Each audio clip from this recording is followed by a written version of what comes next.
Hello family, Mukhai Sudumela, and welcome to The Voice with me, Balisa. Remember, this is a show for you, by you, with you, giving you a chance to tell your story. And today on The Voice, I'm so excited to be having not only a celebrity on The Voice, but yes, you know, on The Voice, what I like is that we are not only celebrating inspirational stories, but we are also celebrating like businesswomen, women who are very powerful in their own rights. Today on The Voice, we have none other than the Mommy Club celebrity, Kaladi. Wow. Thank you. What an intro. You've got beautiful teeth. Oh, thank you. Smile again. Look at you. I paid for them. Wow, they are beautiful. Thank you. They are so perfect. Thank you very much. Thank you, South Africa. South Africa. Sada. Yes. Wow, Peladi. A black doctor. Yeah. No, you must hook me up. Yes, we'll do. No, yours are perfect. But I love those ones. They're so perfect, like extremely perfect. Oh, thank you. Thank you. I had issues with my teeth. I had to do something about it. They are beautiful. Thank you. But look at you, finally you're here. Because like, you know, at first I was like, okay, let me DM Paladi. Like, Paladi, but I'm like, hey, Palayanum Padwa celebrity. I wonder if she's gonna respond. I'm like, hey, so when you respond, I'm like, is it really her? So she actually responds to DMs. I do. I think I take some time. I'll probably respond after maybe 2 or 3 days. Yeah, but I do try to respond. It's not a big deal yet. But I want to like traffic, yes, I must admit. But yeah. Yeah, I can imagine. Hey. Anyway, we start. All right. I'm feeling kind of nervous. No, man, there's nothing to be. No, don't. Just relax. Thank you. Thank you. Anyway, welcome. Thank you. I really appreciate you. Oh, gosh. Okay. Why do you want to make me teary-eyed? We haven't started. It's not even 10 minutes. No, but I truly do. And I'm humbled. Thank you so much. I'm humbled. You have no idea. I am. Trust. And I'm honored. Oh. Yeah, you know, I really am honored because I first, of course, saw you on the Mommy Club, you know. So I was like, okay, you know, there was something interesting about you. Firstly, it was because I was attracted to your short hair. Oh, I love short yes. Short hair really, like, yes. It gives you some, you know. I must say you looked very beautiful. Thank you. Yeah. Thank you. And more than anything, I loved your voice, your calm voice. Oh, thank you. Do I sound calm now? You sound very calm. You sound very calm. So now I want to know about who is Peladi, where did you grow up, and maybe your background as a child, your mom, your dad, your siblings, family background. Okay. Peladi is from Mamelodi. I'm a township girl. Born, bred, in Mamelodi.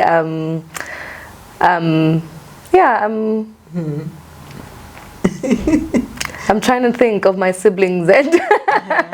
Yeah, but anyway, Kilas Bonukochaye and Mudima Walas Boni. I'm the only daughter, so I've got a brother, and then I've got family, extended family.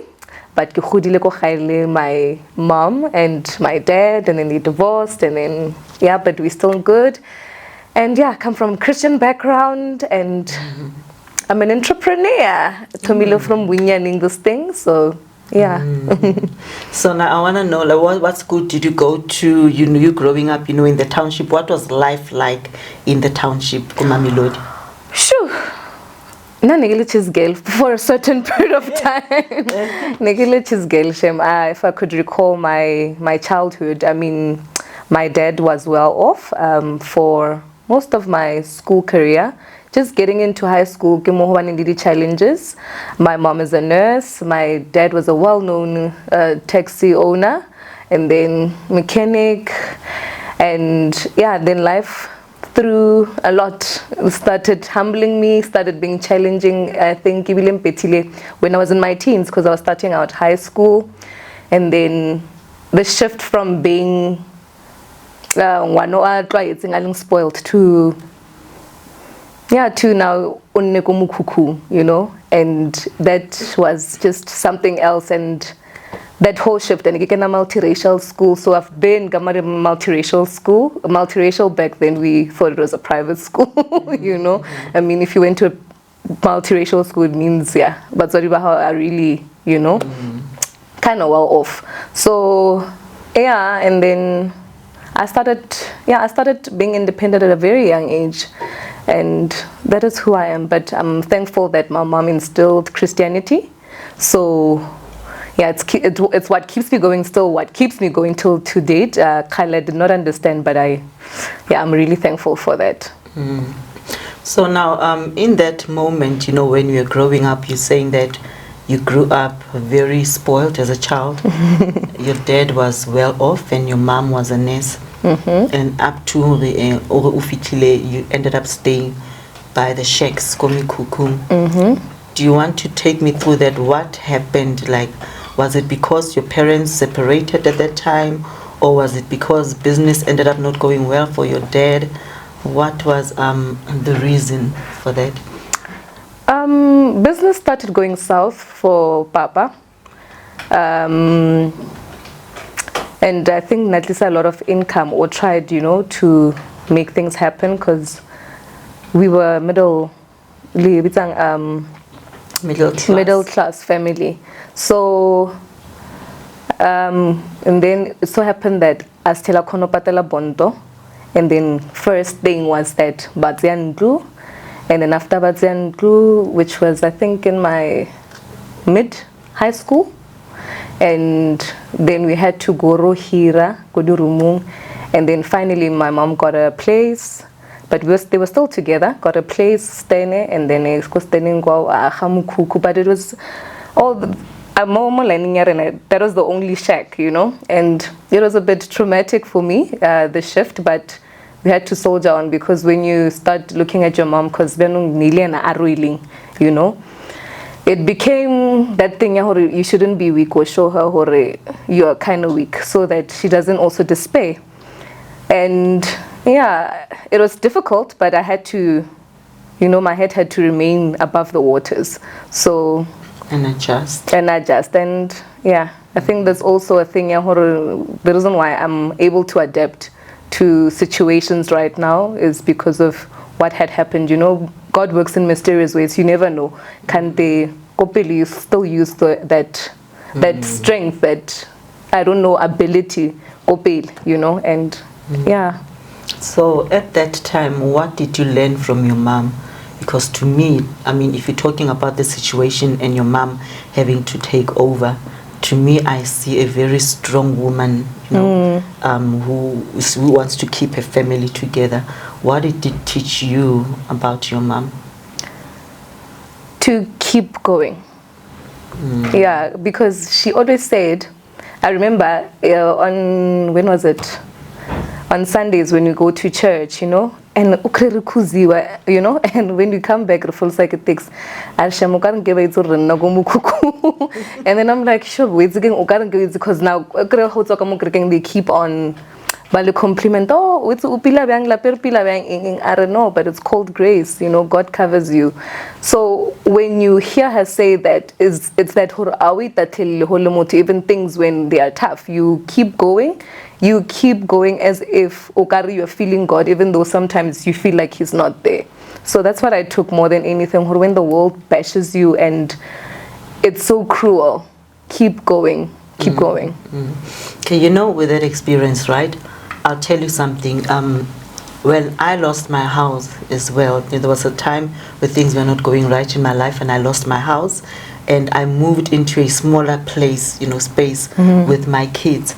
But the funny thing is, there's something about God. God just covers you and gives you grace, and you find a way. Now, I just felt that my kids and I were even more closer, even in that small house, than in a mansion that you were staying in, So I just want you to take me through, those little moments that you can just recall and say, as much as we were in the shacks, but, this is what happened to us, my brother and I, my mom and my family, maybe is there anything that you can recall that you can just say, hey, I remember this, or that the closeness that brought you together? When you're in your teenage era, I remember there's an incident because I was a teenager and I didn't care. Teenager long trousers from January up until December. I never wore skirts because I don't know, I just didn't feel like my legs were looking good. So I was a bit of a tomboyish nyana. But I remember my mom nakena skolo in Korau. I remember. What is it called now? Eugene? Yeah. Yeah. So we lived with my dad most of the time. And my dad, he a proper macho man, he mechanic. All he knows is cars and, and aka aina, and arna electricity. So what you do, you prepare before the sun sets. When you come back from school, you prepare your stuff. So I remember I didn't prepare. So I came back home,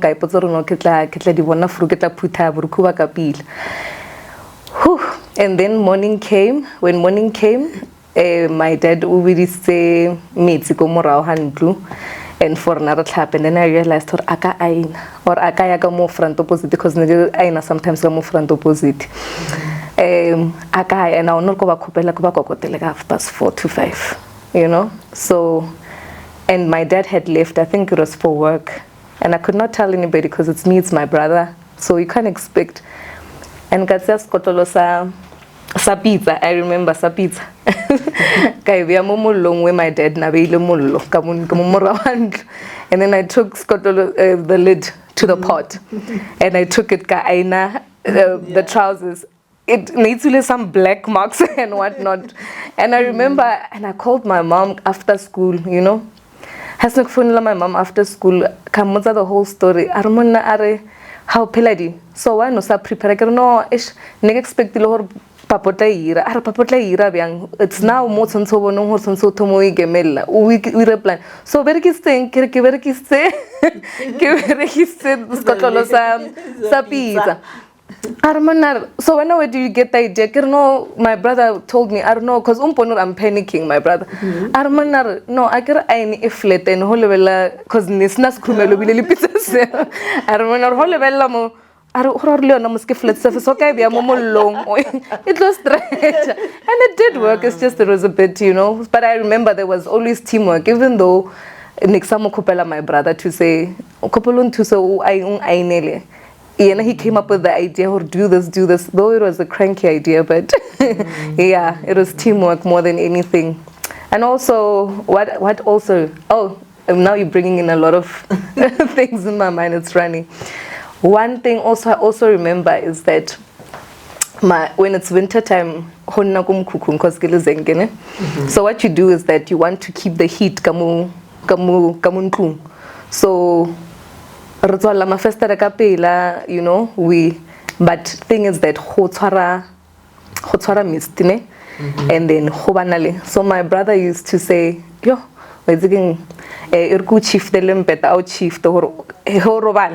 because it was 2 beds. I remember because nearly a 3-room shack.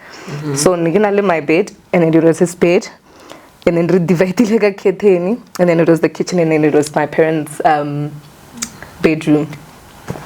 And then and sometimes when I even forget, and then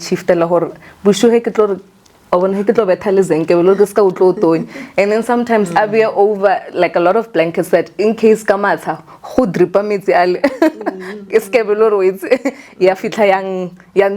so yeah, it showed quite a lot of care. You become close with one another. I get what you're saying. And it does build you, as a family. Yeah. And what did it how did you look at your dad after? What did you learn from your dad, from those moments? He tried. I mean, yeah, he tried. And I'm thinking, oh gosh, I promised myself. Ooh, okay. Hey, these days I'm such a crier. Stony, just. Ooh, okay. Oh man. Ooh, it's not even 30 minutes into it. Okay. My dad tried. He had his own demons, but he tried. I always say, let me catch my breath.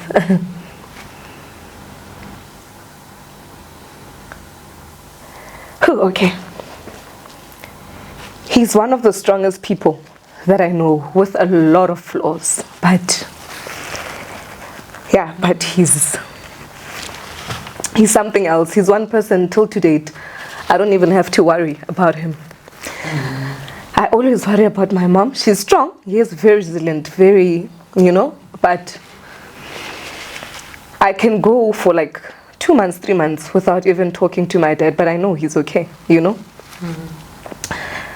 I think what I got from him or learned from him was that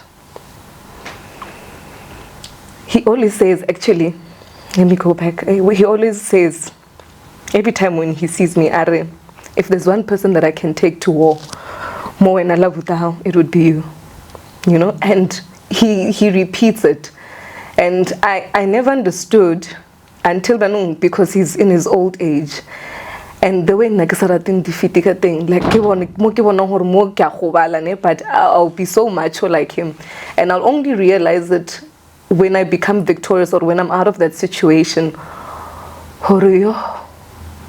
I took that, marking those characters from him. Even though he's not a man of many words, what I took out from him is that be strong, maybe I'm very masculine because of that, I get that thing, a pity party, I take it from him. He keeps quiet, but you could see after some time, hold close to him. No brafish, hold close to him. So he was Samson. Yeah. And your brother, what did you learn, from him during those moments? He's more soft-hearted. He's fragile. He's older than me, but when you put us more really too, you would think I'm the older one. And he always says, it's most of the people are saying so he's a bit fragile. He's soft-hearted, yeah. So did those moments bring you together as a family? Did it bring you closer together? Some, yeah. I feel like, some moments, some other moments, just like any other family. For me, at some stage, till today, I still feel like it's a bit of weakness, And I'm saying this because when I look back, sometimes I feel like, and I'm not blaming him because God created him to be so fragile and be in touch with his emotions, which is strength in another way, But I'm like, if I had somebody strong, and then Ali in touch with his emotions, maybe a combination of my dad and him, I don't think I would have made the life decisions that I took, And one person, or maybe Kabani, because he was almost my peer, because maybe get this just sad because and we can talk. Maybe I wouldn't have taken certain decisions. So that sometimes makes me angry, and but I appreciate that he's a soft person. I could get very angry. I'm one person the whole year, but he will come back and say, okay, this is happening, and then when he sees me, he'll talk. He'll be soft spoken, and I appreciate it about him, even though sometimes I feel like it's a weakness. But it's funny how one can birth, children. Like one mother can birth, 2 children, but both of them can be different, can have 2 different characters. True. So now I want to understand, right? You are saying you went from a multiracial schools to Komukukung. When you guys went to Komukukung, the township, did you also have to change schools, or maybe you still stayed? No. So nobody at school knew, hey, this one, when she goes back home go the township. My neighbors, Wanakamu next door, when we were living there, Nakena the same school as me. I remember Vasana, and they were family to us, and I was thinking about it actually a while ago, that I appreciate the fact that she knew, the family knew that it's not something that I would have loved to be exposed, and she kept quiet throughout her whole high school career about it. I've never heard pastor or family high saying, oh, go skolombare, oh no, peladi, oh, she would have her friends over coming for the sleepover and stuff. But she would mention to me, I'm going to have friends over, would you like to come and learn how to sleep over? You know, soften it up. And I'm like, no, I'm okay with it. But I appreciate the fact that nobody at school knew except Bastana and my best friend who was Letabo, who didn't live far away from where we were living. So, but we didn't change schools. It felt a bit because I was like, why mulligation? But my mom said, but not education. But you see, this is a story of, you know, this is a beautiful story rather, of parents who made sure they sacrificed everything, but, you know, like at least for their children to still get best education, best, you know, life, as much as, you know, things changed for, you know, wherever they ended up being. But then at the end of the day, it just says, as parents, you know, it shows you the love of parents and the strength and the unity. So what happened to your parents? Are they still together? No, they're not together. And I'm laughing because even though they're divorced, my dad, whenever he feels like checking in, he comes. And my mom would cook, you know. My mom would run a bath for him, you know. And but they're not together. They've got their own fights, yes. But when he's sick, the first person to tell me, Papa hawalwala, is my mom. Your dad is not feeling well, you know. And whenever she comes and visits me, my mom, little Papa house, so you could see her.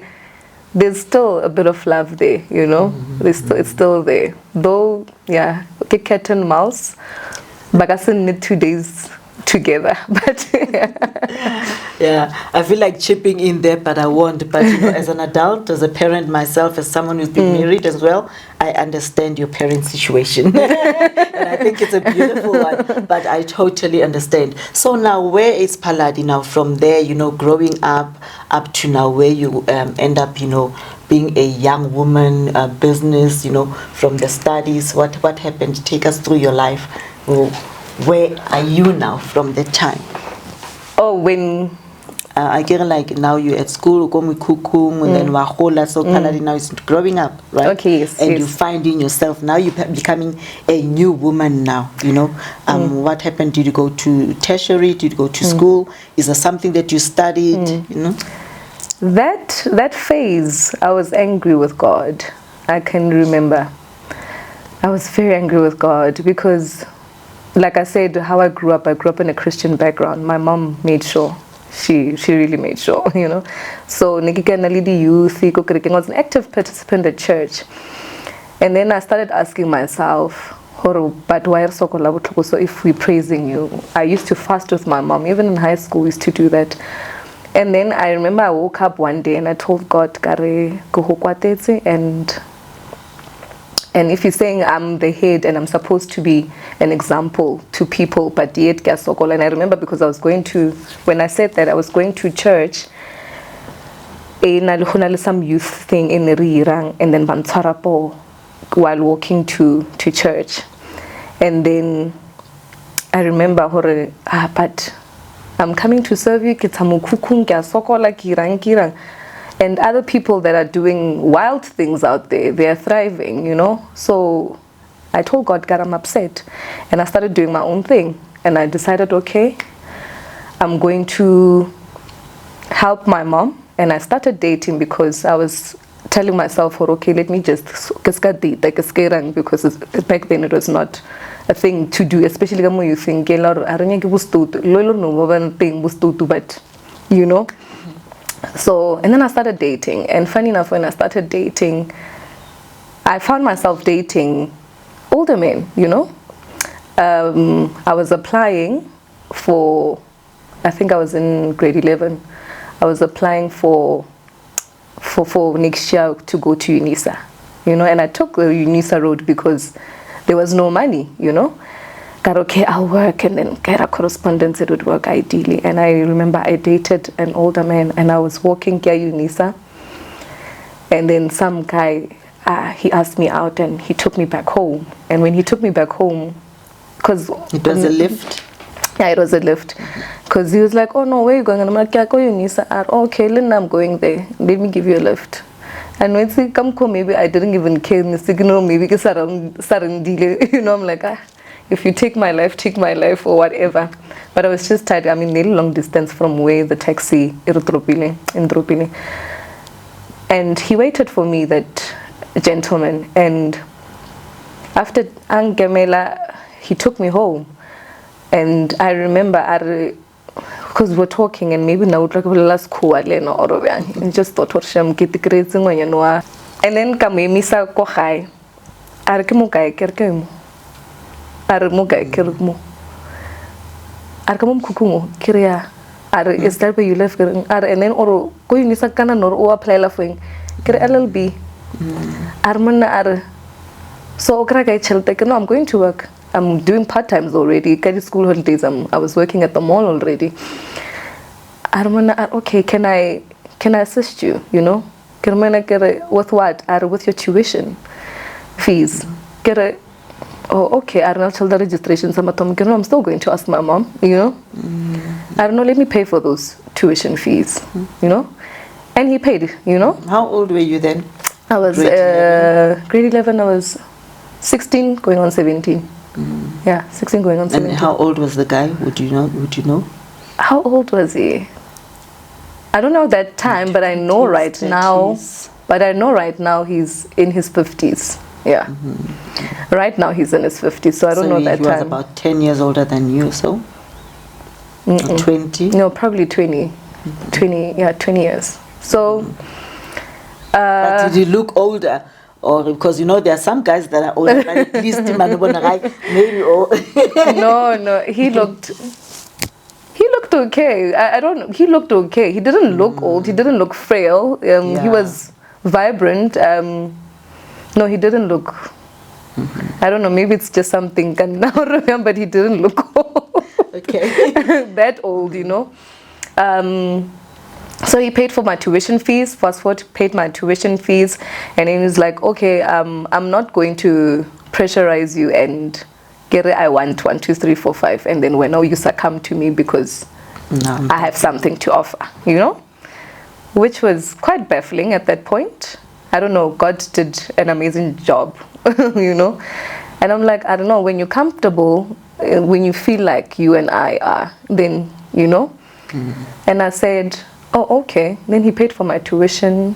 After paying for my tuition, he was living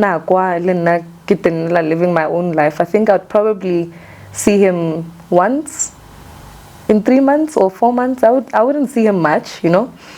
And then whenever I would see him, maybe it would be over the weekend and then I would be working, but it would be lunches and dinner and back home. You know. Did your mom not ask you, how did you afford to pay the fees, or did your mom know? Because I was working, so I think she was under the impression, and I hid it very well from her, you know.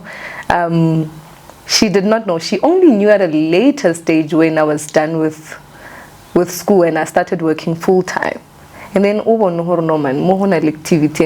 understanding. And I remember she kicked me out of the house, you know. And yeah, there wasn't time. Let's focus on these kids. All they wanted was for them report back. Okay, this is what I'm doing. This is what I'm planning in terms of career-wise, school-wise, this. And then obviously when they're present, fully present, you're also fully present. So I made sure that I was fully present. When they are both home, I'm both home. Only when they are absent, yeah. So now this gentleman, because Nelebonana there and there, here and there, did you know whether he was married or not married, or did he disclose anything to you? Because obviously he wasn't full time, you know, he was coming here and there, and maybe but could assist where he could. Wait till when I think about it, now that you're asking me, you know, I never I never even questioned it. And I didn't know, when he was around his friends, it wouldn't be even a topic. And he had his ring off, I only found out, I think, that he was married. I only found out when?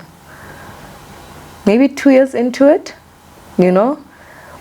So, but 2 years into it, it was going south. The relationship was not there anymore. Because we didn't even fight. It was just that thing, there was nothing in common.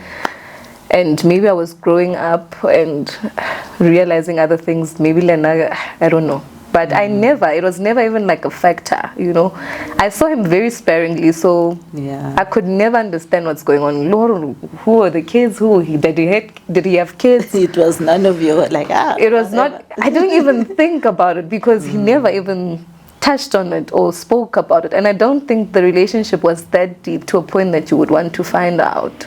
Or maybe I wanted to find out, because he kind of knew my background, but he also did not dwell much on what's really going on at home. So, yeah. Because I'm just trying to get into a mind of a young girl, at that time, when you were going through, whatever you were going through, and at that age. So I'm just trying to get into the mind of a girl in your situation to say, hey, I just want to go to school, you're meeting somebody. So to you, it was like any other guy. But in a way, it was also an angel in disguise because this person was able to come and, just pay for your fees. I think more than anything, it was survival. And I think I had a lot on my mind. I had a lot on my mind. Remember now, my thing is, my thing is that, like, I did not even care, even to understand what's happening in a relationship. It really did not bother me, and I think my type of fun was going out with my friends, So it's either my hekerka relaxa, it would not be horki relaxa with a guy. I don't even think I had so much interest in men or boys for that matter. I just knew there's this guy that wants my attention for just this little time, and in this guy, whenever I get something, he's there, and whether he's overseas or he's go guy, because sometimes he'll be like, no, I'm checking up on you, baby girl, I'm just in Europe right now, I'm sure you're asking yourself, where am I? That time I'm not even asking myself where you are. But I didn't even care much that time, I just realized, okay, no, this person, 1, 2, 3, and that's that. And whenever I have my fun time, it's with my girls. And more than anything, I just wanted to be out of that situation. So I needed to get my money, work, go to school, and No, I understand exactly what you're saying, and I think you're correct by saying it was a survival mode. You just wanted to survive. But what I liked about it, Gori, you went to school, you had a vision, and you knew you wanted a better life, for yourself. So then, did you end up, studying for LLB, and what happened afterwards? It's something that I'm still struggling with. I finished. Got my third. I finished. I don't want to say I completed my LLB. I didn't complete my LLB. Third year I finished. I still think, God willing, God give me strength to finish off my remaining modules. Just to finish it. Not that I've got the passion for it, but just to finish what I've started. I think I only did that because I realized, when you start working, 5,000, 6,000, then you feel like, hey, I've made it. Your studio apartment, you're thinking, oh, you've got money. And that's the mistake that I did, and I was even telling a friend of mine, I don't think I would ever promote for my kids to do correspondence. My kids have a university, they're going to do full-time, because when you get money, it works. Then you start thinking you've got money, and then only to realize what the better it's not the case, What work were you doing at that time when you were still corresponding? I did quite a number of things. First of all, my whole high school I was selling, That's why I'm saying I'm an entrepreneur. I was selling stuff at school like sweets yo December in because our tuck shop did not have December you know, so let's over few plastic biscuit. Yeah, so I did that. I identified more. Bashotaga 1, 2, 3. Huna December 9 ranta. You know, I started selling. Loko haineki rekisa. Honogum kukung ne rekisa di nappies. You know, I used to sell nappies, cigarettes, cool drink. You know, and when I started working, I was working at the mall as a sales assistant. I remember Jenny Button and Urban. There was clothing stores, so Mainland and Woodlands Mall. For those that live in Pretoria, they know. And then I got a job as an admin clerk, and that's when I thought I made it in life. And I got it at Premier Foods, Funding, and I really thought I've made it. Oh wow! I really thought I made it because kenale pay slip wona halang kenale di hornal mo di subsidies nyana, you know, and I really thought I made it, and then I got off track, and then I focused on that, and yeah, that's where I went wrong. Where did you go wrong? Well, that's where you go wrong. Maybe we get it. This story is like getting hotter and hotter. Because we started off like so calm. Now, how's the story? And now, that's where I got wrong. I'm like, let me have a sip for this one now. Increment. Now, you're making me like, okay, yeah. What did you go wrong? Because cost of living was too high, you know. Obviously, now I'm at work. At least to go to Urban and Kai part-time. It was okay because Kebabonaga weekend, then they would give us uniform for the store, you know. So now I'm supposed to wear corporate wear. And now I have to eat. Now kihiril go olifants. There's more responsibilities that I did not think of. Like, you know, when they're paying this, and I just thought, oh, I can have problems. Only to find out, oh, no, you need to pay for your lights as well. You need to do this. You need to, you know, in as much as it was this sum of money, but sum of money, responsibilities, because it was new. That time I was living at home. No, it's not the responsibility that much, or you fully take care of yourself. So there I'm away from my parents 100%, you know. And now again, survival mode has to come in now, kick in again. Yeah. So now when it's starting to be real, because again I can't even go to my parents and say 1, 2, 3, knowing also them they're expecting me oh no peladi overaka colifons fontaine and then una kodi mitrente you know yeah kit like inali. You know, they're expecting or they are calling you or akena kopela on romelle. So I can't exactly go there. So yeah. Black text basically. Yeah, black text. And then I just lost sight, and then I started now getting into dates, and I'm young, you know. I'm getting into dates, and at some point I'm like, no, this is not my space, and I'm not going to grow, because if you want to grow, you need to go to school so that they promote you. No, I'll promote out of the blue because you've been a good employee or printa pila or pila, you know. So you needed to have qualifications, and I had to go back to the drawing board now.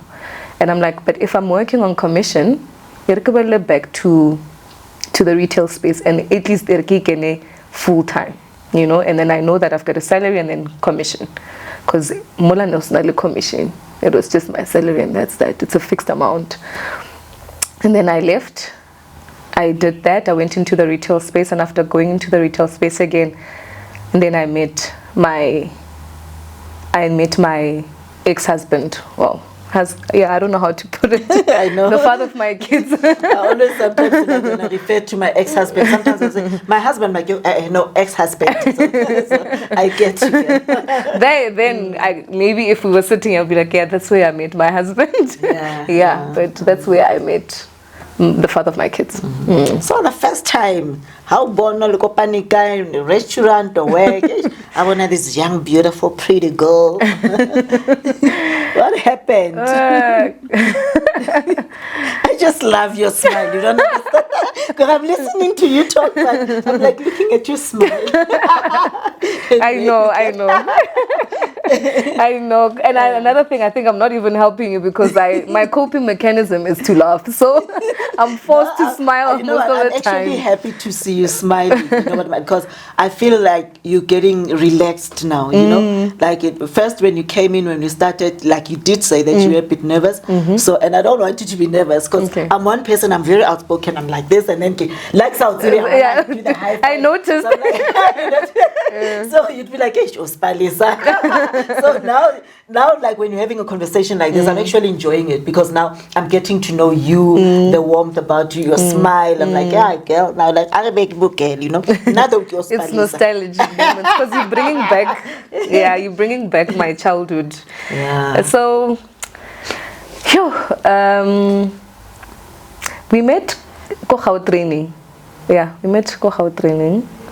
I was working. I've been juggling my life. I remember Nistike already. It was my first month with this new company, and it was Go Santon, and then he was working in Santon as well. So we met in Kamokhao training, and I remember he was making a lot of noise. Yeah, so because he was on the phone, and I remember it was on a Monday morning. And I was tired, probably and I was tired and it's something, you know, and he was on the phone and you could hear it was already the day has started. He's talking to his employees and whatnot. How old were you then? How long back ago? I was quite young, just 20, 20, 19, 20, Is he a white man? No. Oh, okay. Zulu township guy. Okay. Why did I think white? It's because like on the Mummy Club, they're like, white. There's I'm like, okay. Because you know, like when you listen, you think, okay, what girl ever got the white girl? Okay. No. And he was on the phone, he was making noise, and I'm like, and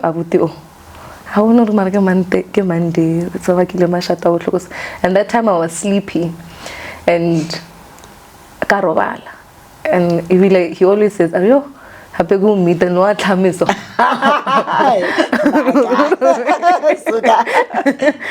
so he was getting off because the Google Motansa following, and then so nah, so I don't know who's going to take care of you because I can't give it no follow a guy training for the so I'm like, oh, where are we? I don't know, Ramo. I know what's that sentence? Yeah, that station. Oh no, I'm supposed to get off here. Oh, okay. And then I took my stuff, you know, and then oh no, thank you. And then here is Amola. Placing our cards, there was a queue because it was in the morning, traffic, peak hour. And then it's like, okay, where are you going? You seem so disorientated. Well, I was sleeping, you know. Oh, okay. Where do you work? So, okay, now I just work Mohoso. I have to still walk to get to my work. I don't know, let me walk you. Oh, okay. And then he gets to, because he didn't work far from the station. And he's like, okay, now this is my place, Mo Keberkang, so can I get your number? My receptionist, I remember that lady, Na Faith, because she was going on pension. She was retiring. So, I don't know, maybe and then you come work for this company. Okay, no, fine. And then I'll sort out business cards. No, that's fine. That's fine. I'm per business card. I don't know. Let me have your number. Where do you live? No, and okay, no, fine. At what time do you knock off? I'm going to knock off 5. Okay, no, maybe I'll take you home from Hatfield Station when you. Okay, but I didn't even think much of it, I worked throughout the day. I think you called during lunchtime And then it's like, oh no, I'm the gentleman, what, my PA is going to get hold of you so that I can know what's what, when can you come for an interview, whatnot, or send your CV to, God, okay, no, cool. But I didn't even think much. I think maybe you just get so used to men hitting on you to a point where you know. That was it. Handsome no potential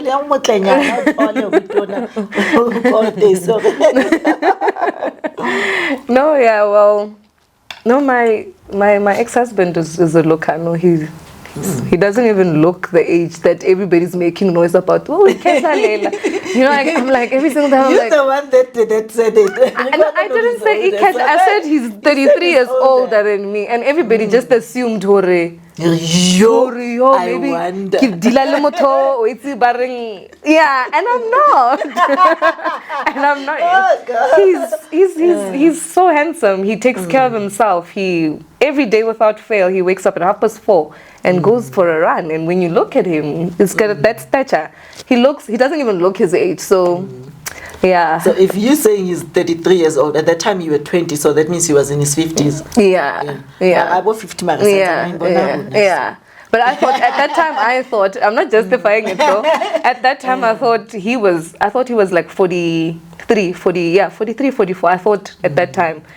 Well, he still kind of looks like, now he doesn't look his age. He looks like he's 54 or he looks and he takes care of himself. Yeah. So yeah, and then that's how we met. And then afterwards we got chased. Met Rafi Kakodi How train station, and I got off, and then he called me when I got off. I think that's that time because at the other office I had fault. And then it's like, okay, it's on, are you coming through? And I remember yeah, no, I'm in the train, so it will stop because no network going off. And I'm like, okay, I'll be waiting for you outside. Okay. I know. And I got there, and my mind was just, I don't know, absent-minded or where.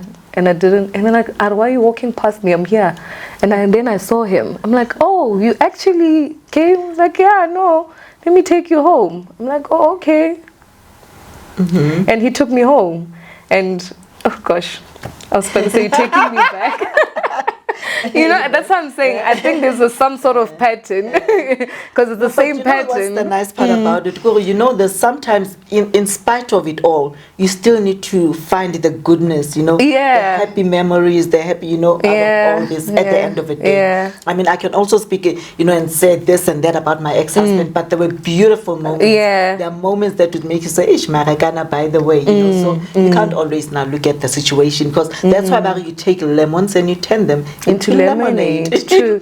I don't think I think also the reason why we get along even now, yes, there are times where it's a bit offish, but mostly we get along, Yeah. And it's not a bad situation, but now when you mention it, I'm remembering, oh, there's a pattern again. Because he took me home, and when he took me home, my mom had recently bought a house, and now the tenants were struggling. I mean, the previous tenants, so we had to go through the legal route so that we can enter, because my mom paid bond for like 2 years without us even coming in, getting and living and residing there, So we get go gating, okay.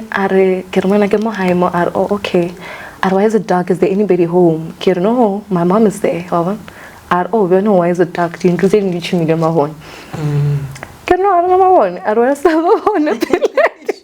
That's what I'm saying, there's a pattern, I'm like, what's number one village? Our electricity bill is like 80K, and we're still doing the arrangement, my mom and I, we're still paying for. Why? So then I tell him the story. She bought a house, and then those people did not want to, the whole shenanigan. Okay. Okay. But you could see Karasham, my mind Karasham Abutuno, I know so good, so I get some way. Oh, I know so good to Tatamo pillow. I know so good to Tatamo pillow. So when I walked into the house, I didn't think of it. I was just laughing.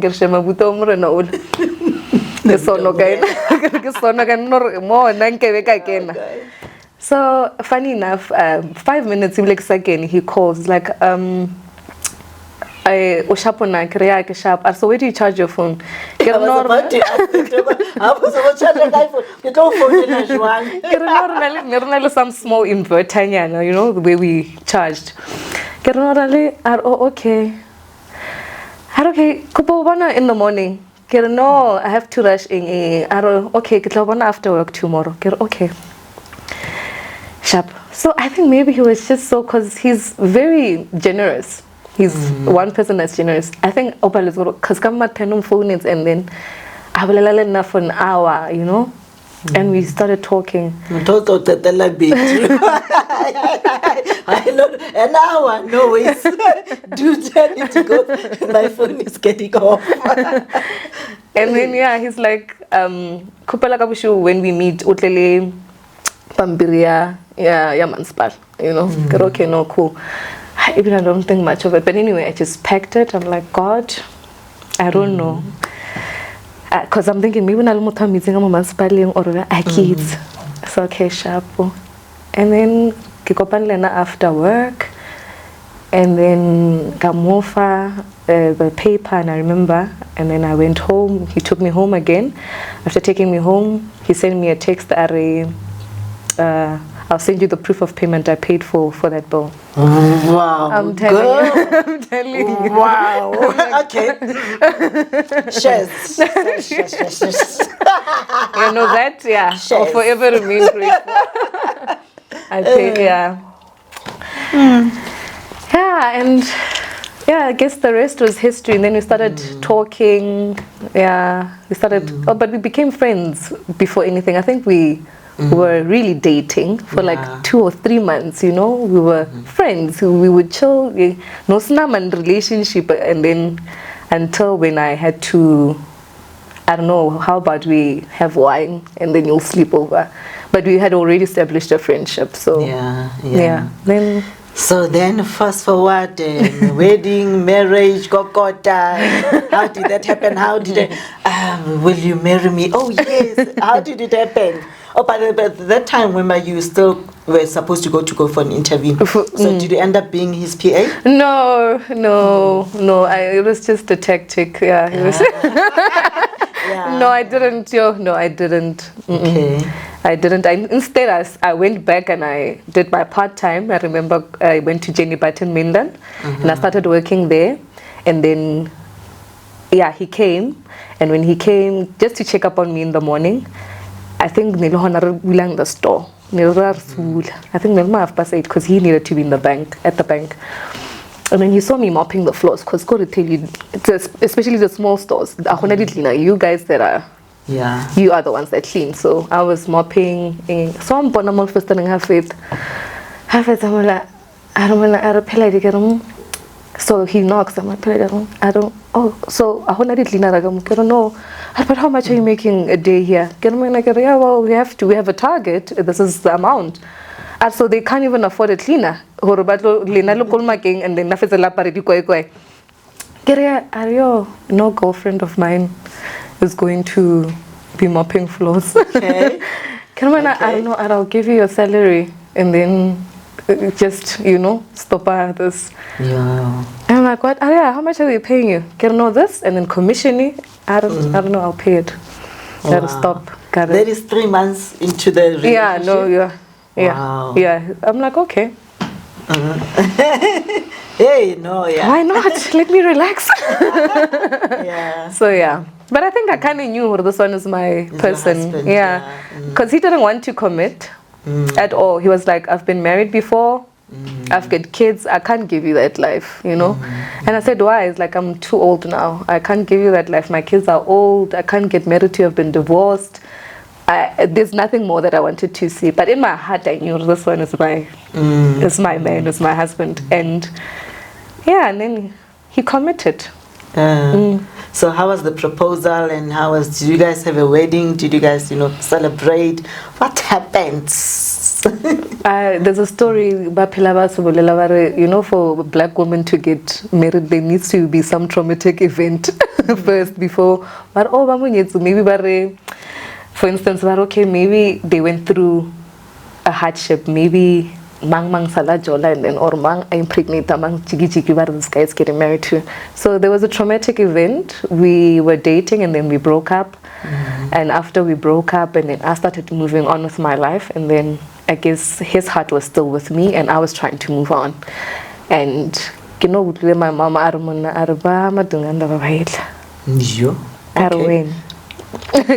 but when I don't know, I remember it was, I think, on a Tuesday or a Wednesday. No, it was on a Tuesday. Because my mom said, no, you must come home, Kabushu, so that we can start preparing. On Saturday. That time I'm living my life. Yes. I found a man. I'm living my life. I'm starting to like this guy, you know. I've adjusted to the betrayal. Yeah, hi, kikishap, you know. And then my mom, in our culture, I rejected the and I'm like, yo, we went through a lot with this guy, and I'm like, am I ready? And I went home, and they came. So there was no proposal. There was no on your knees. I could never even imagine him doing it. He's not a romantic like that, you know. So yeah, and then we went, chose my ring, and we had that whole lobola negotiation event, and that's how I got married. Even my wedding was very chilled. It was like a family gathering, wholly intimate, and we exchanged those gifts, and life went on. But he's such a practical person. He was like, oh, do you want a wedding? And I'm like, yeah, I do. I was like, oh no, but what if I give you the money at the wedding? You know, I would have paid the dues to your family, and then for the wedding, and then nakofen. And I was like, okay, no, let's just do a small yana thing, and then pitchel the thing. And okay, cool. And then but can you say you just accepted because somebody said let's get married, or were you in love with this man? I was in love with him.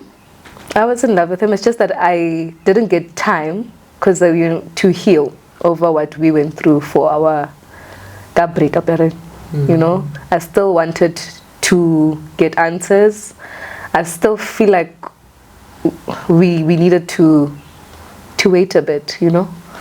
But I guess when they say when you know, when men know, they know, you know. So yeah, but the love was there. I agreed because I loved him. Yeah, it's just I felt hurt, and he wasn't willing to hear me, you know. And I remember after Habadla, we went for therapy, and then when we went for therapy, he asked a question to our therapist that, okay, what should I do for Okonobono, or I'm here, you know. And I said to him, Karen, no, I need you to really commit. Okay, I did say, but do you want us to go reside and well, yeah, because I was thinking, this is the man that told me, do you know when we get married, it means you're going to have kids, and and I want this. And I thought he would say no.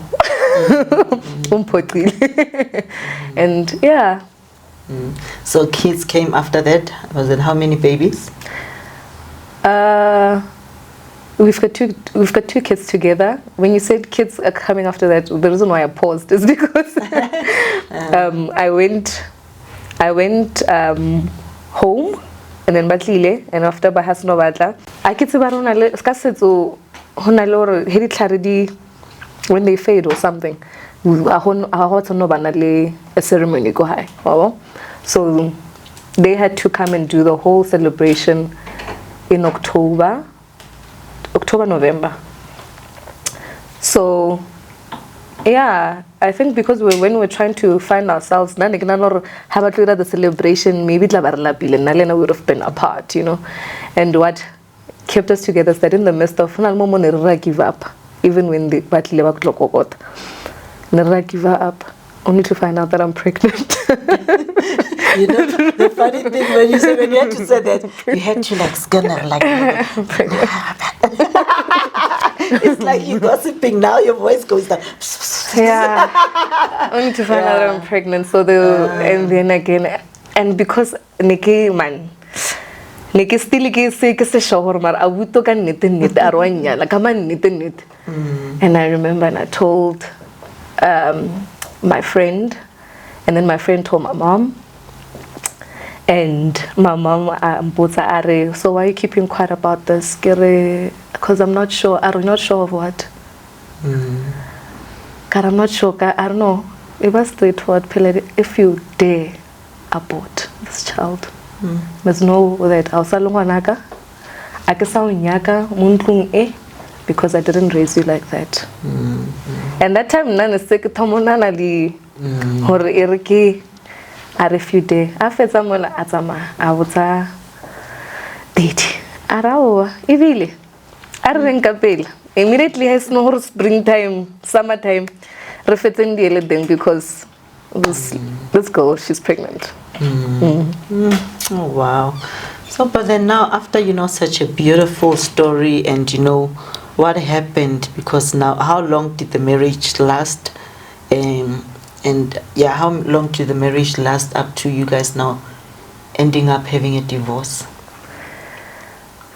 We were married for a good 5 years? 5 years. Let me not count, because obviously when the relationship with Tomoya South, obviously you separate, even like we start having our own lives, but we were for 5 years.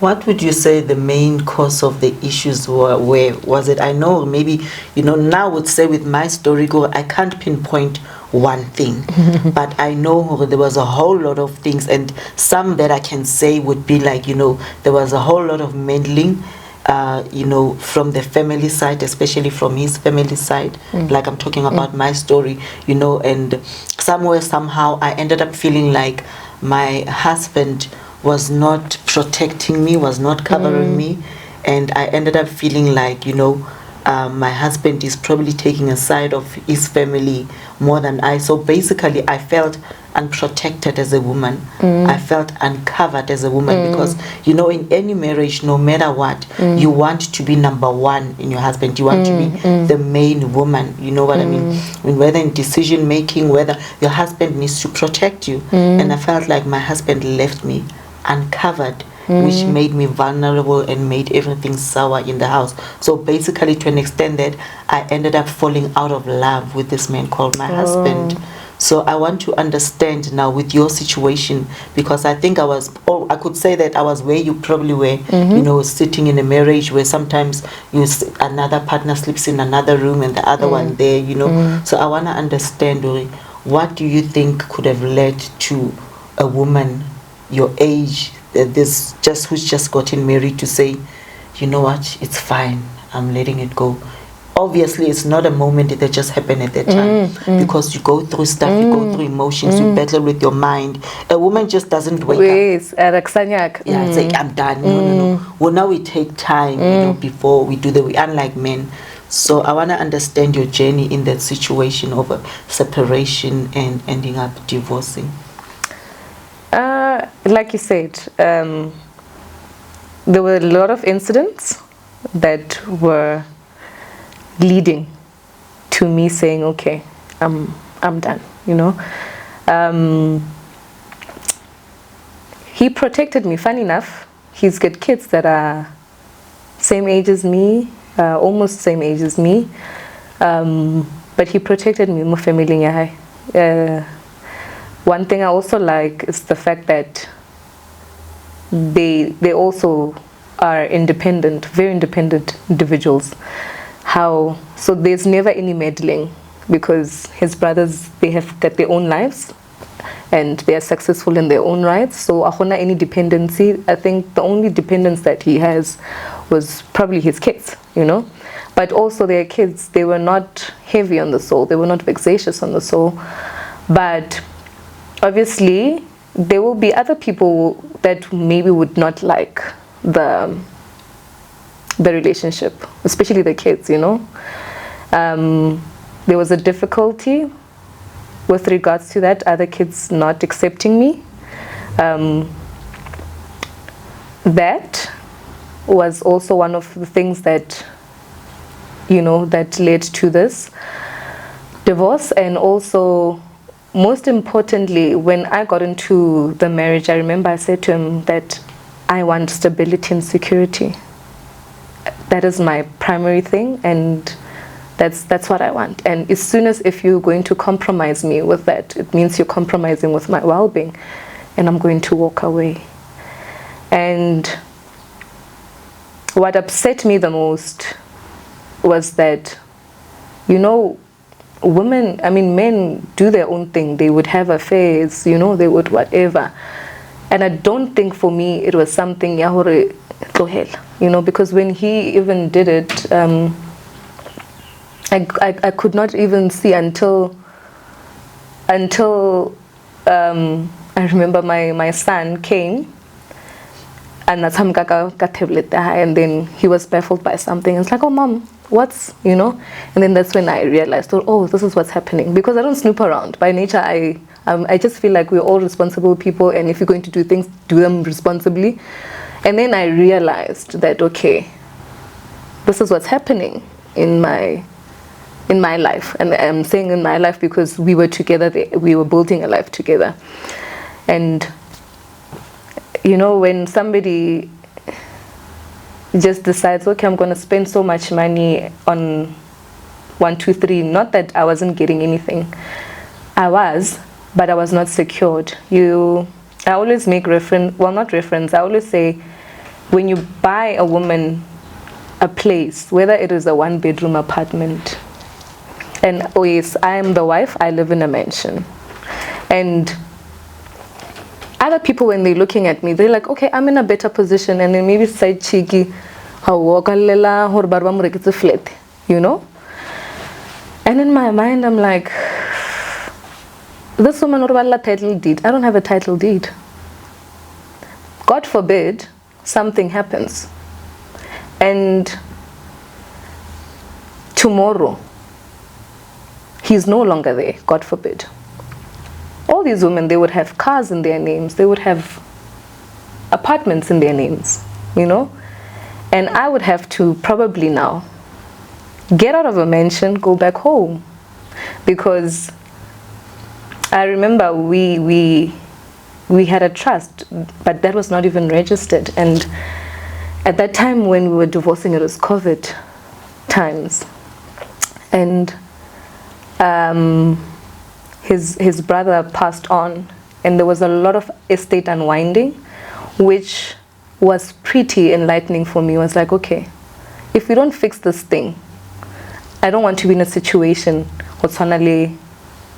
what is happening with your brother's estate, you know. And that thing, blow up, you have something else. No, it means that when you're not here for this, you're here for the money.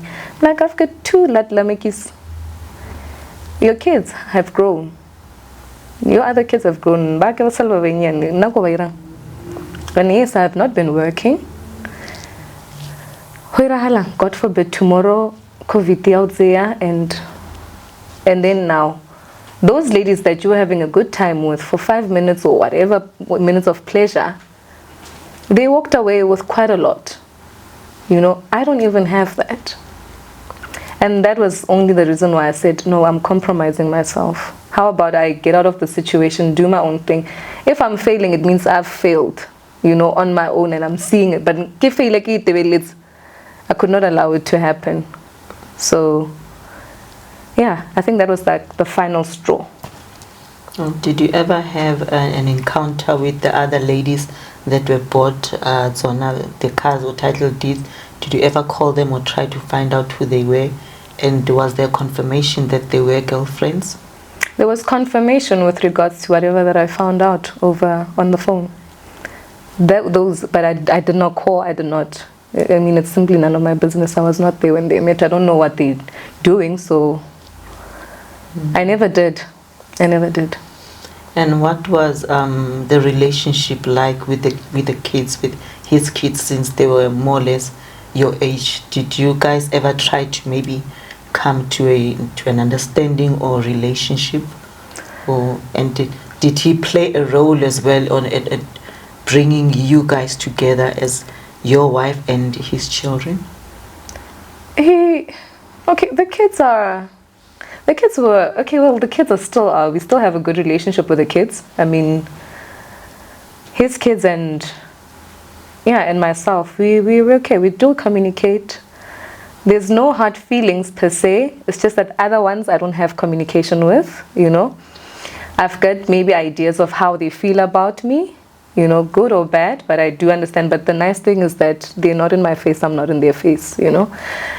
But with the other kids, I mean, there's a, division, you know. Yeah, so, but all of his kids, we're good. We do talk. We are cordial with one another. And, yeah. And is his mom still alive? I'm trying to see now the in-laws, were they accepting you or do they accept you? No, his parents had long passed on. Even when we started dating, they had long. So at least like you can say that you were getting along maybe with some of his family members or anything? Oh, we got along. But you know, the thing is that we only met for family functions, you know. Funny enough, and I always said this, we always had family functions simply because we really relied on each other. Like we're always assisting one another. So when you've got a family like that, where they are all independent, it means everybody's doing their own thing. They don't even have to ask or and every countless meetings. They have, like, if there's a wedding, for instance, they will have maybe 1 or 2 meetings and it's done, you know. Whereas Rena said, you know, which is something that brings us together. So they live their own lives. So I didn't see much of them. Whenever we saw each other, honestly, there's nothing to hate, you know, or to maybe let's pry on or something, because it's just a couple of hours. We're celebrating whomever's wedding or whomever's life that has passed on, and that's that.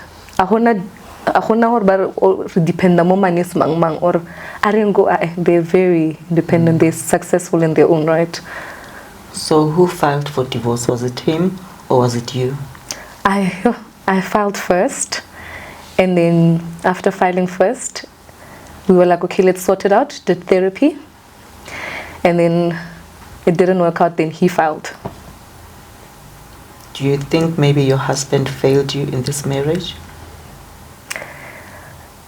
Partly, and I'm saying partly because in as much as I knew he's one person that doesn't communicate, I feel like I should have been much more honest, instead of me expecting him to think for me, to provide for me, to, you know.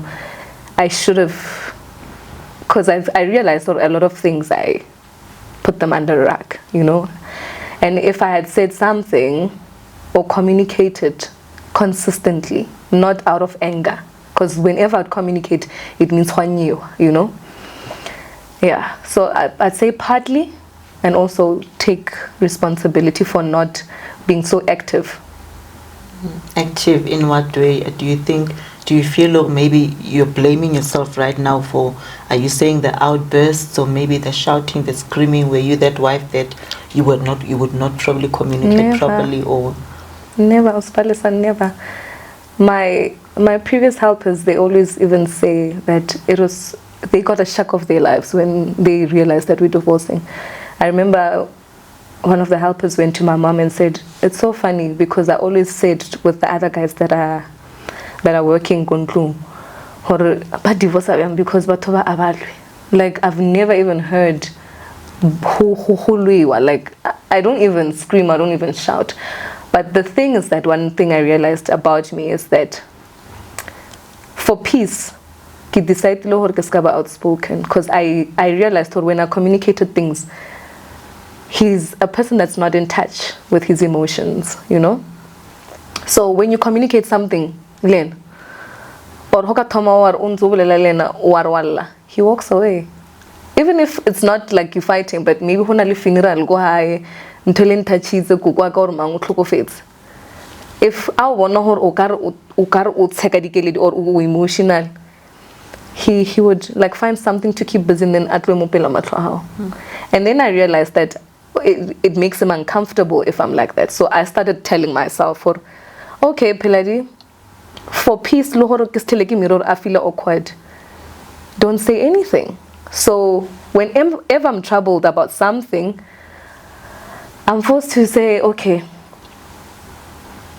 keep it inside, keep it inside. This thing does not stress you, you know, it does not.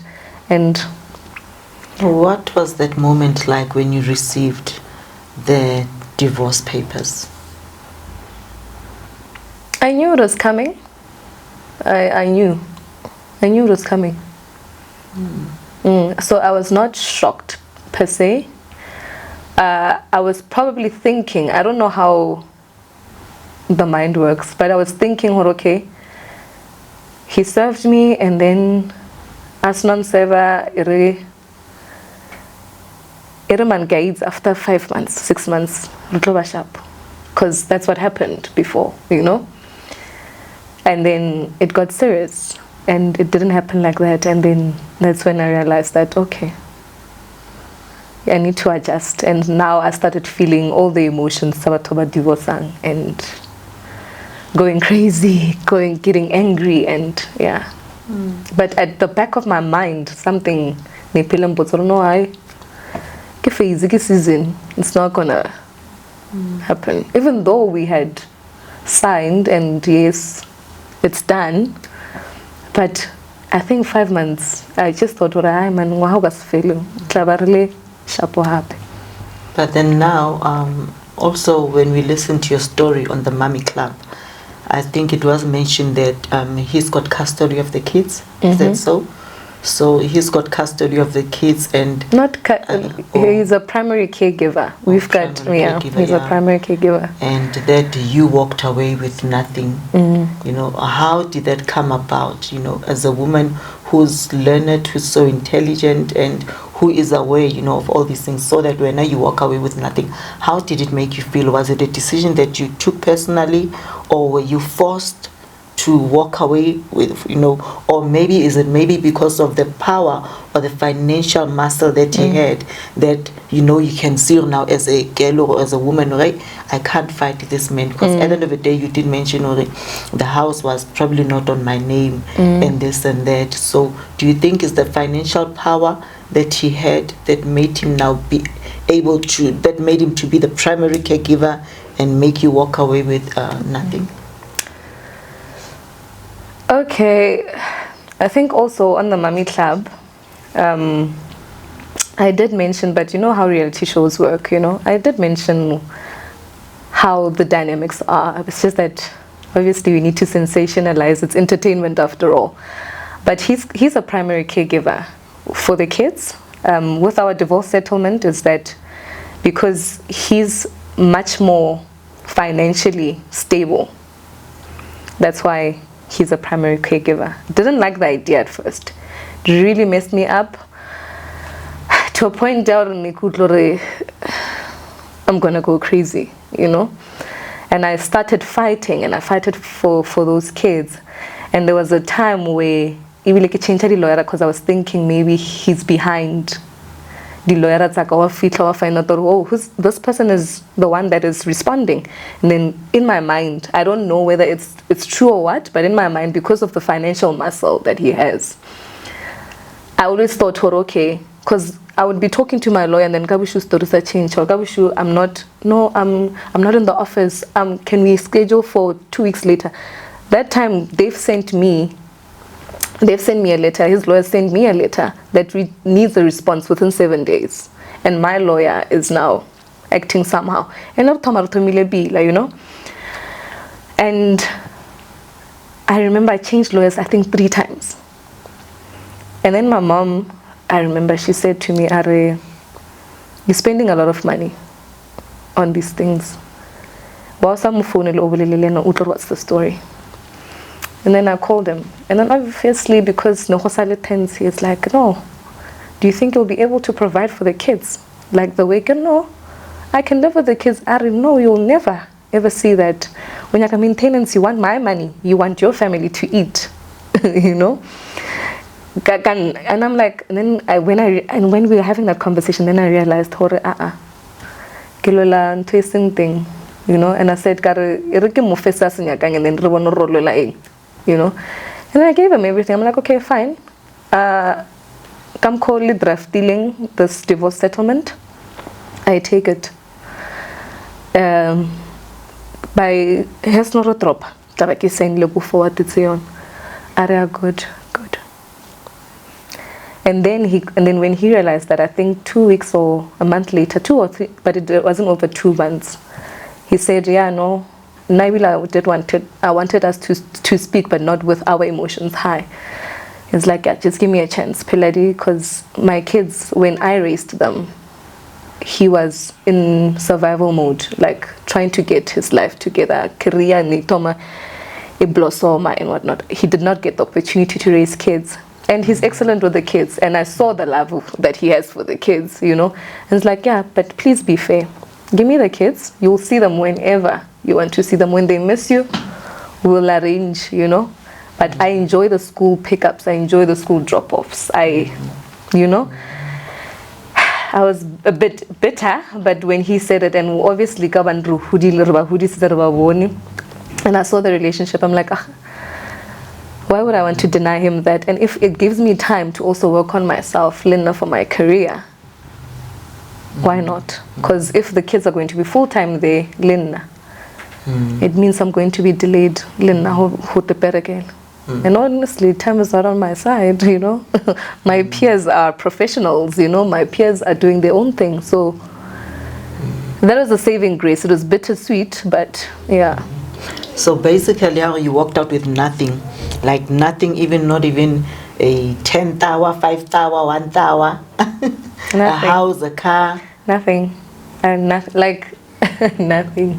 You walked out of the home with your bags. Nothing. Yes, with my clothes, and that's it. Nothing. I remember we had cars, and I took the car that was not so expensive, that was paid off. A small, well, it's not a small because the BMW is a BMW, you know, but I took that car that was not even used. And then he gets a magayona. I just remember one day he called me, Are,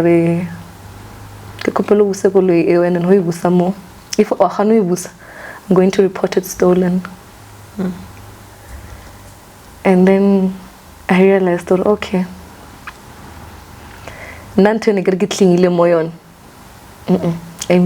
So it released, and I released it. So how did you pick up from then? I had saved money. I had put money aside, and also when we were divorcing, when we were separating, not yet officially divorced, excessively now, and then I started building my grand's house. I started building, and then after building, business ya thoma ya tswara, and then I paid off my first year lease. I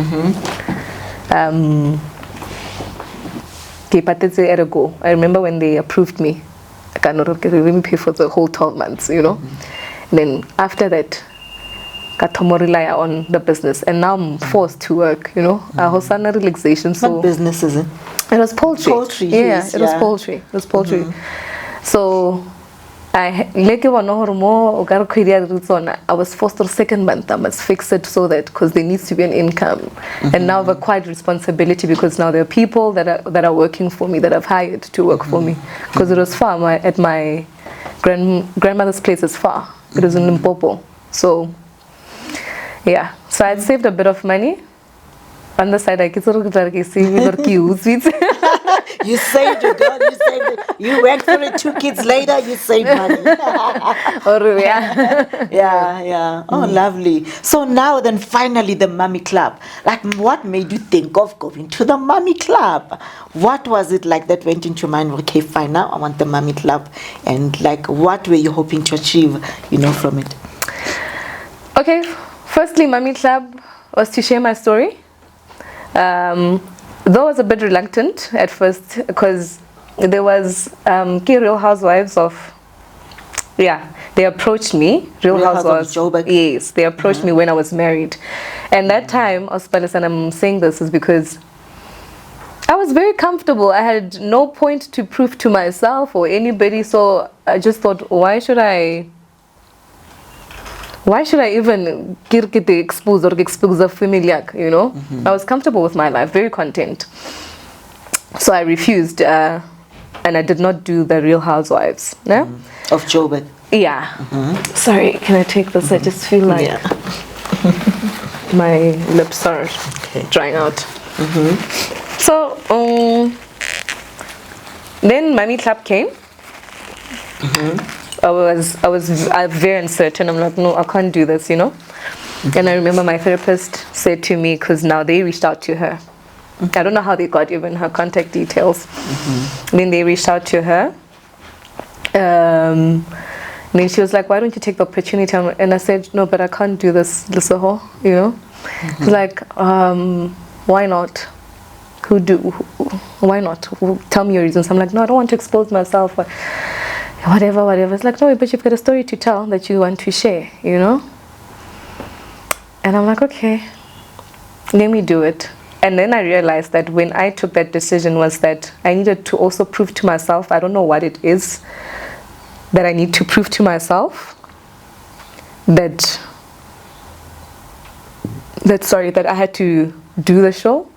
But for some odd reason, when I started filming, that thing or that became ibile mark, like I don't know, maybe I was thirsty for something, and then when I started filming I was okay, that thirst was quenched. But primarily I wanted to share my story because I've been quiet throughout my divorce. I was quiet. There were a lot of rumors that were said in the streets and I could not say anything. There were a lot of talks. What kind of rumors? When you're divorcing, but no, peladi uchitile, or no, mona uchitile, or no, it was bound to happen because nabalo nelo moholo or bar no relationship la nabalo or ola karnali violent. People speak quite like nonsense. Even today, I watch TikTok and people are coming in, no, this is why she's vile because like how on the show and how people are assuming. I'm like, it's not the case. It's really not the case. And I was quiet because it was like a community, but now I realized, okay, now the public knows, South Africa knows. But honestly, I wanted a voice, Hence you're on The Voice. Oh yes. Oh yes. So I wanted that and speak and tell my story. And I know quite a number of women, I mean the women in my life that have ex-husbands but in the primary caregivers, they're there. And I know when we sit down, Rajaji, like for instance the way on social media,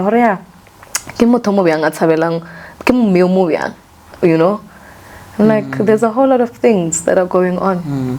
So do you think you achieved what you wanted to achieve going to the Mummy Club? I have, even if it's one person. No, God, thank you. Maybe I needed to reach one person. Maybe she needed to see my story, my TV. And it's okay. The world can say whatever, but as long as I've comforted one person and saying, oh, it's okay, you're not going through this thing alone, and validate that you're worthy, you're still worthy, and that it's okay, you're not alone. You're parenting. There's different types of parenting. And I've achieved it. I've achieved it. And more. So what Not was dwelling your... on the negative side. Yeah. So the issues that you had the first time with Noxie, when you guys saw you in the pool or anything, what was the issue, Hantlante, when Ali Noxie? Because I think you first met, you know, on a table, and already you were on each other's. Yeah. What do you want to say about that? You know, okay. My colleague Noxie. I don't know whether it was a strategic thing or maybe it was not even intentional. But off camera, she made a lot of remarks that probed me to respond. And I think when you're watching the show, I'm mostly responding. I'm not the one initiating anything. I'm responding to certain things. I mean, with the first encounter of the hair, it was off camera. So when she mentioned my hair thing, okay, fine. I watched it, and I'm not saying it was not that big a deal, you know, but I guess how it's edited, it heightened things, you know. And understand, as the audience, when you look at it, I mean, if it was not me and I'm seeing myself doing that, but it's not me, I'd be like, okay, I know this girl is something else, you know. Okay. Then I realized when we were about to get into the bathtub or that milk bath, before, when we were, because it's a set setting, you know, she's like, oh no, let's hold hands, let's walk in holding hands, you know. I remember and that it's off, and it's off camera, you know. It's like, no, when the cameras are on, then we see babonisa, you know, we are united. I'm like, but we've never even spoken about this. Like, no, let's hold hands. I'm like, why? It's like, yeah, I know that we're fighting, but let's hold hands. So I'm like, okay. That was one thing that really, for me, was the beginning of our conflict or tension. I got in there, I allowed her to speak, and she spoke, and she just decided to hold. Before the boat thing, the boat cruise, I remember she spoke, and I was sitting next to Jabu. We on the show we called her Miss Sunday. Yeah, it was Miss Sunday,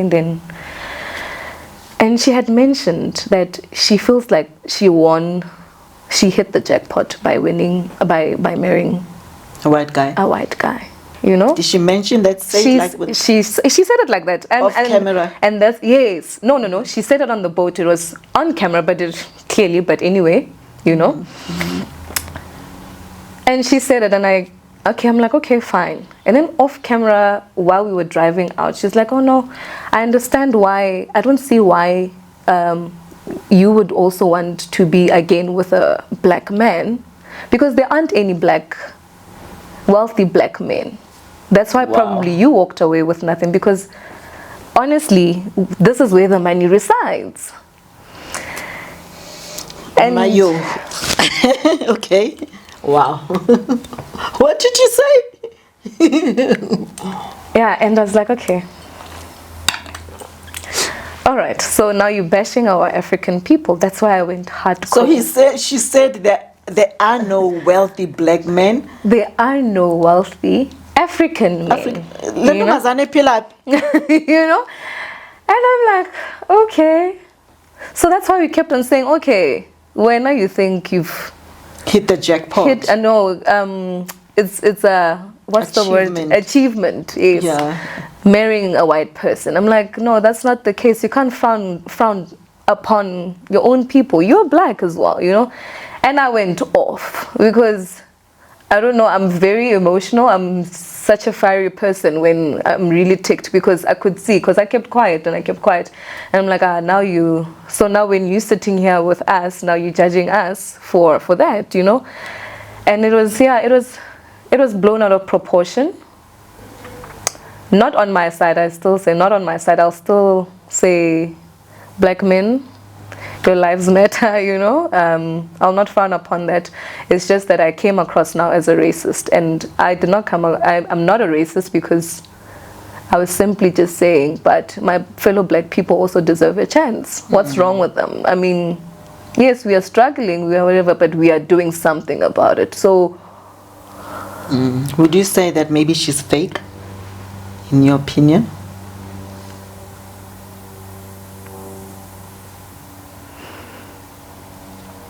I don't know. I don't know.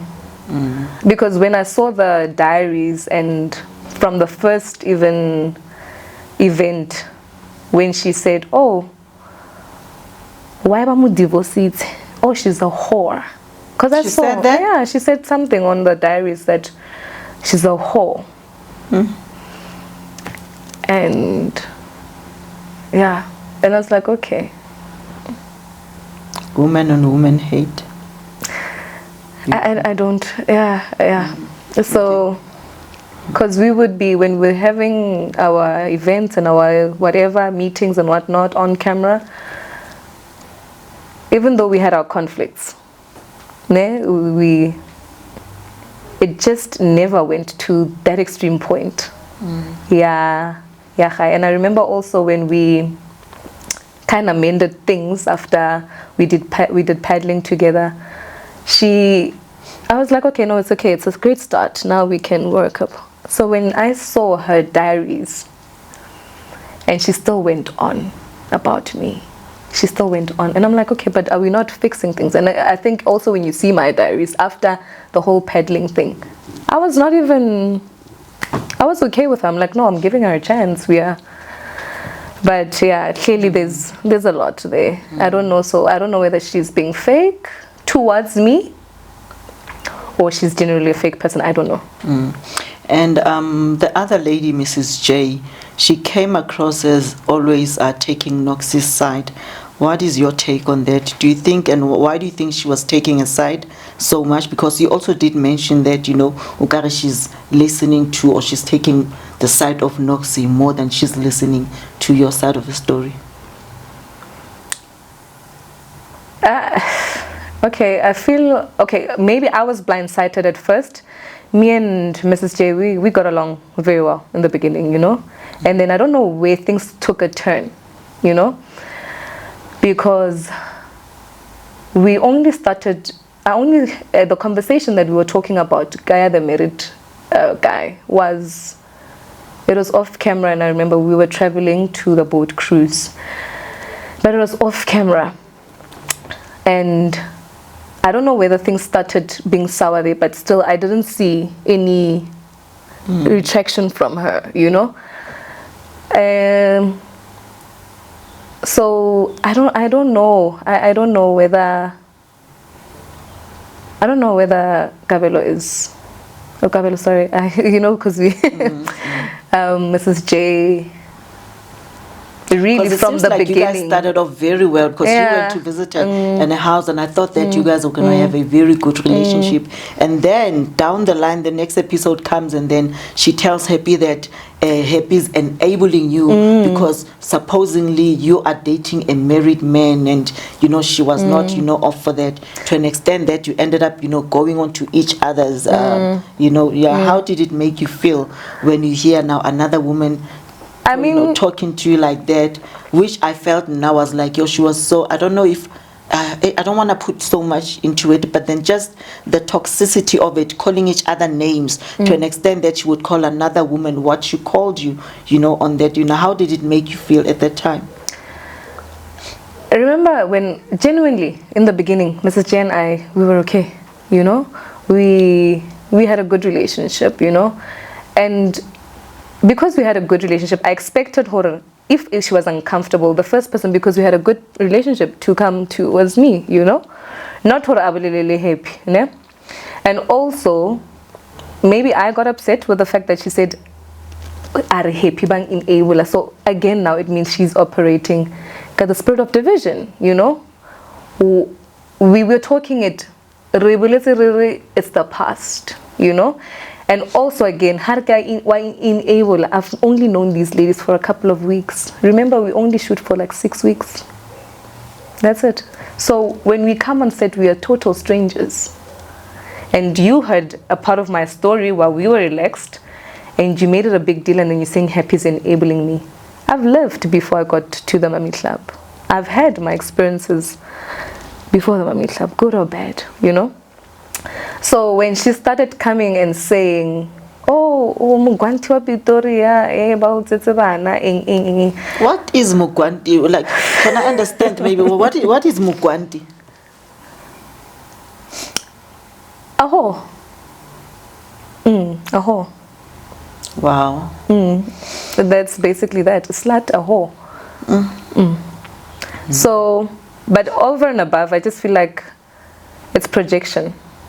I still, till to date, the show is over and whatnot, I feel like she was projecting. Projection in what way? She was not talking to me. She has a person that she was talking to.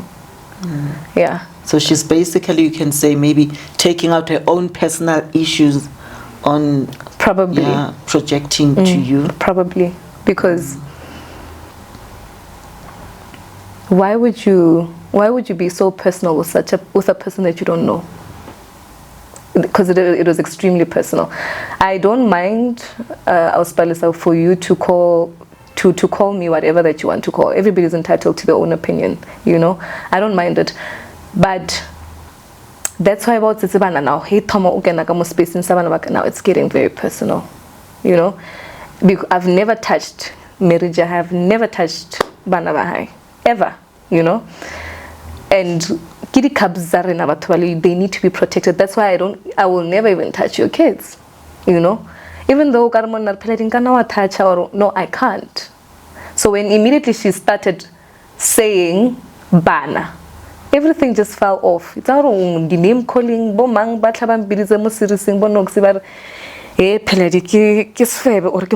it does not matter. You touch the kids. So why are you touching the kids? It means I've touched you somewhere.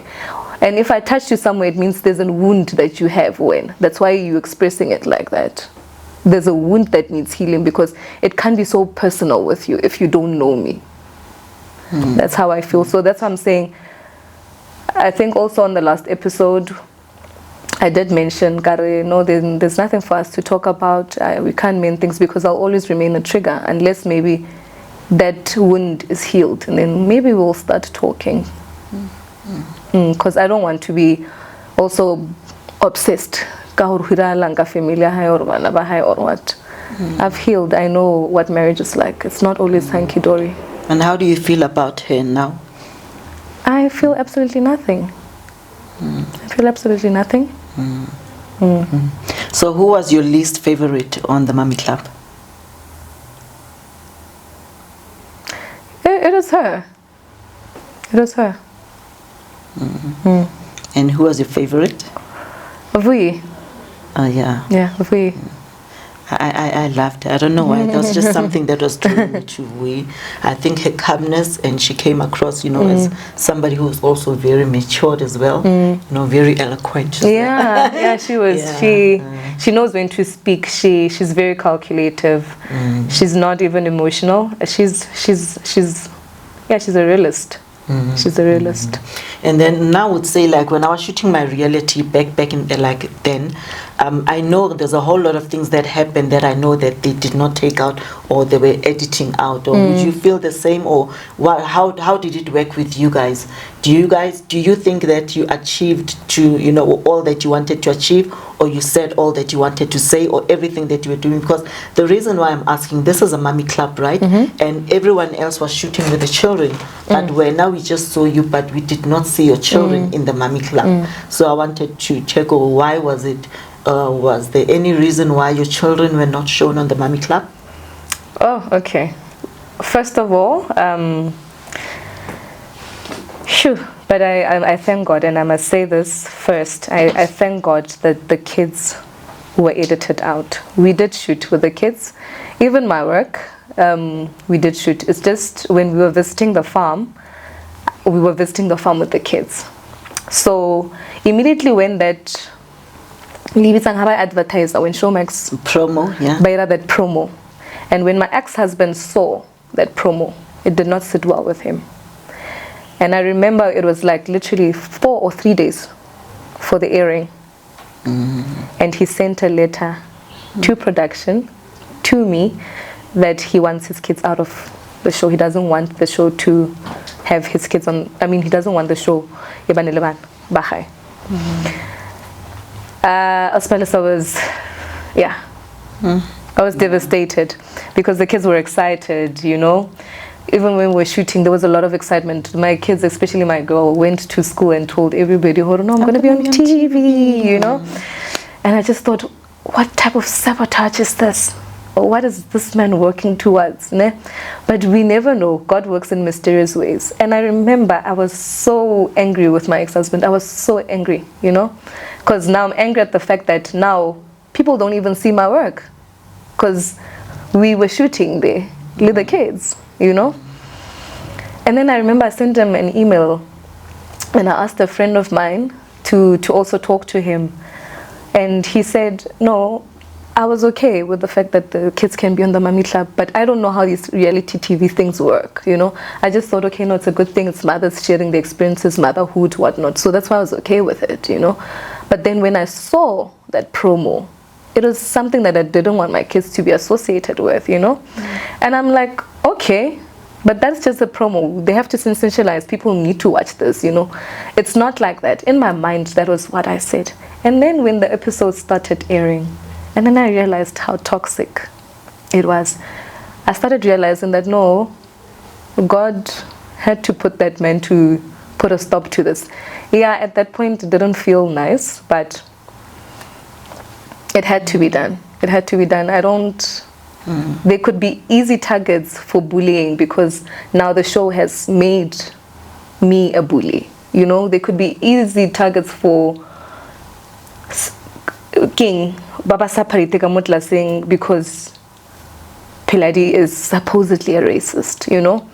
Do I want that for my kids? No. As it is, they're dealing with us not being together, not being that unit, that society seems like it's ideal one. So when I saw it, I'm like, yo, God, I didn't see this, ne? But yeah, thank you. Thank you. Okay. So are you going back to the next season? No. Why not? No. No. I think we get into these things thinking that an open policy, you know, transparency, it's not the case. People have their own agendas, like also us as the cast, we came in with our own agendas. Production has got their own agendas, whatever that they want to achieve. Yeah, and also the audience have their own agendas as well. Media has their own agenda. And it's unfortunate, it's not a space where I have the control, so I'd like to be in positions where I can control. Yeah. So how are you dealing with the fame now? Pelano is only celebrity, you know. You know, people are probably recognizing you, maybe some asking for autographs or pictures. How is it like for you? It's okay. I mean, I've been receiving, apart from ghost accounts, I've been receiving positive feedback. It's just that I was saying that we are grocery store, it's no longer like a 10-minute activity. It's like an hour, 30 minutes. Now you're like, but where's Korata? And more than Mrs. J. So now. Yeah, Mrs. J. Yeah. You better come here, Mrs. J, because yeah, more than Mrs. J. They said, yeah, Mar no club, you know. Yeah, people can take it far. Yeah, people take it. So it's no longer like 15 minutes or it's like you no man and like, you know. And you have to give people time because also I've put myself out there. Yeah. And then just, you know, wrapping it up, I just want to say, just, you know, about your marriage and your ex-husband. Now you're saying, you know, at least, you know, you can cordially, you know, speak to each other. Would you say that maybe, because I heard you, I think, saying the last time, I think it was the final episode, to say maybe you could have, if given another chance, maybe you can just decide to go back to him, or do you think, well, maybe you can, there's that a hope of fixing things, or maybe you could do anything just so that you guys can, you know, handle your issues? My hopes is to be like the Kardashians, co-parenting like the Kardashians, yeah. I'm not thinking of it romantically, with us maybe uniting again. I'm just thinking for the kids more than anything. It's for the kids. So that's why I'm open to that co-parenting style. Yeah, with the Kardashians, we take holidays together. You know, I don't know which African man will allow that if I start dating. But yeah, he can bring. Talking of dating, like you say, dating. Are you dating someone? Are you seeing someone now? Where are you now? How's your love life like now? It's talking stages that don't go anywhere. So I'm in total surrender mode because I realized that. And I'm saying this, because I'm thinking in my mind that even yesterday I was having that conversation with myself that why don't you just surrender? Like, just give God the control. Don't manipulate situations. Don't get into a situation where you start saying to the person that you are in talking stages with, and have me, this is, we commit, and just take it easy, and just allow God to work. So I'm there. As talking stages that I don't know whether they will bear any fruits or what. May God surprise you. So any last scripture that maybe you have, or maybe a hymn that you live by?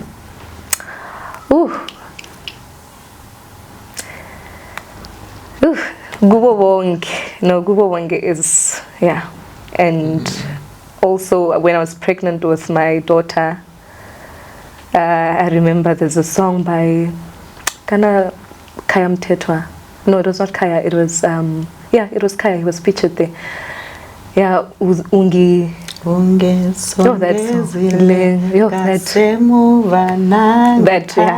That's my favorite. Through divorce, that one was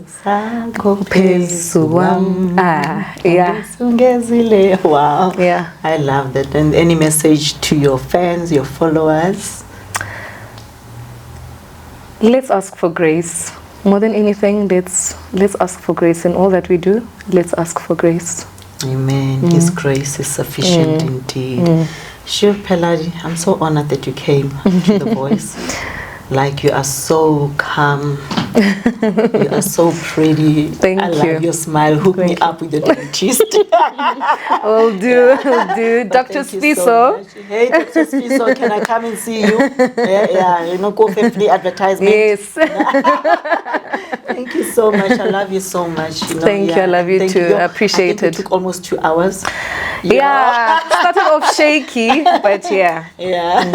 Mukhaisu, thank you so much. This was a beautiful, inspiring, and motivational story from Peladi. And all I just say, I wish her all the best in life, and I just wish, God may cover her and may God surprise her. Keep sharing, the link, The Voice. Keep liking, keep what was the other one? Keep your subscribe, and please watch all the advertisement. Until next time, may God bless you.